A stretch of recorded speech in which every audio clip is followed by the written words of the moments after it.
Harvard University n'aura plus droit d'enrôler les étudiants internationaux. Eh bien, cette décision vient de tomber de l'administration Trump par la secrétaire de Homeland Security, Christine Noms, qui est chargée aussi de l'immigration, qui vient de prendre cette décision ce 22 mai 2025. The decision that's made today based on what Harvard has done is specifically applying to that university, not to the individual students. So the university will no longer be able to participate in this program. They will not be allowed to have foreign students. Alors, cette décision vient après qu'une autre avait été prise le 5 mai 2025, qui avait dit que, le gouvernement fédéral américain a suspendu, les fonds destinés à Harvard University d'environ 2 milliards 200 millions de dollars. La raison majeure qui est évoquée pour ça, Harvard has a history of allowing not just protests, but violent protests where students were assaulted, they were discriminated against, they were verbally abused, and they've even facilitated a training for a paramilitary group affiliated with the CCP. So it's not just pro-Hamas activities that they have allowed to have happen on their campus. They've also allowed participation with communist China, who considers the United States one of their greatest. C'est exactement, Harvard est reproché de ne pas stopper le marche antisémitisme, c'est-à-dire le marche des pro-palestiniens qui réclamaient la fin de la guerre dans la bande de Gaza. Alors cette fin de guerre, comme on le sait, les États-Unis, qui est un allié traditionnel d'Israël et qui soutient Israël, donc ne supporte pas de voir le marche de violence sur le sol américain, surtout dans les universités, comme on l'a dit à Columbia University aussi, Harvard University maintenant, qui a subi vraiment une lourde peine pour ce faire. Alors on le sait bien que, aujourd'hui même, il y a eu un couple qui a été tué à l'ambassade d'Israël aux États-Unis par un pro-palestinien. Cela a enflammé encore une fois le feu. C'est la raison pour laquelle, si on essaie maintenant d'analyser quel sera l'impact de cette décision sur Harvard University, on sait que Harvard, c'est parmi les universités les plus prestigieuses au monde.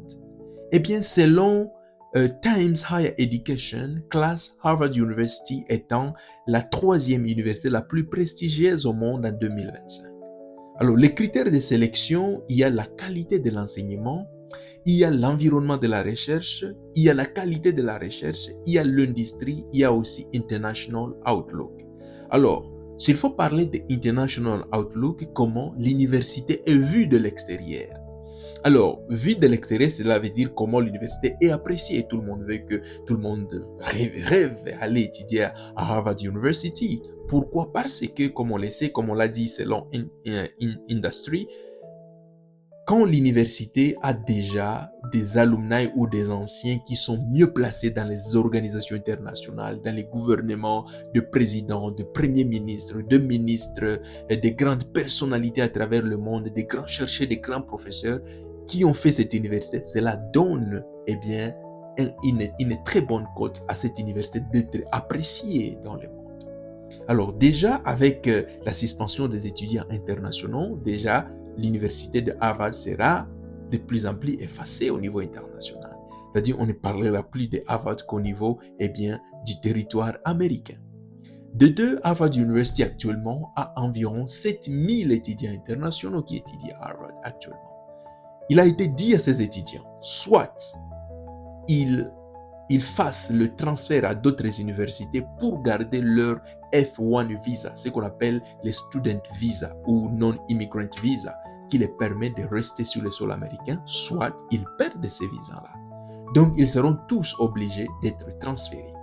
Alors, Harvard University va perdre environ 420 millions de dollars que ces étudiants payent comme tuition ou comme paiement annuel à l'université.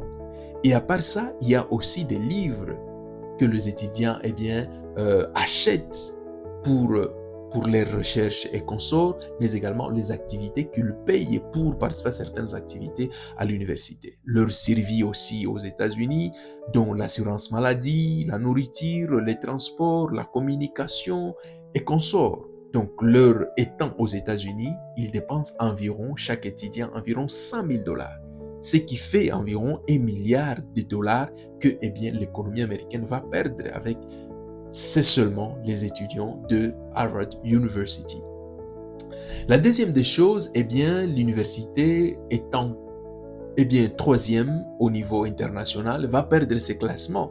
C'est-à-dire l'université, la première qui est Oxford actuellement, et Massachusetts Institute of Technology qui est la deuxième. Et nous avons aussi notre université qui est Princeton University qui risquera de prendre la troisième place parce que Harvard University va perdre beaucoup de points. Comme on le sait, Harvard University a environ 90,1 points, qui est une cote qui est donnée à l'université pour ce qui concerne The International Outlook, que Harvard University va aussi perdre à cause de cette décision.